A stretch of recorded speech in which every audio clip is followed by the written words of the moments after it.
नमस्कार मंडळी, कसे आहात सगळेजण. तर माझ्या रोजच्या दिवसाची सुरुवात नेमकी कशी होते ते आज मी तुम्हाला सांगतो. तर सकाळी उठायचं, छान आंघोळ करायची आणि सगळ्यात पहिले गच्चीवर जायचं, कारण गच्चीवरचं हे निसर्ग सौंदर्य आपली वाट बघत असतं. सध्या गच्चीवरच्या बऱ्याच झाडांची फुलं कमी झालीत, पण हा गोकर्ण मात्र कायम बहरलेला असतो.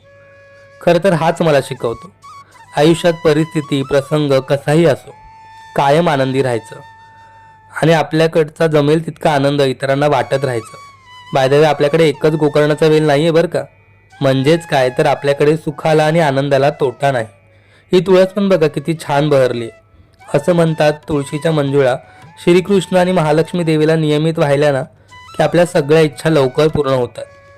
आणि या बाबतीत माझा अनुभव विचाराल तर हे 100% खरं आहे असं म्हणायला काहीही हरकत नाही.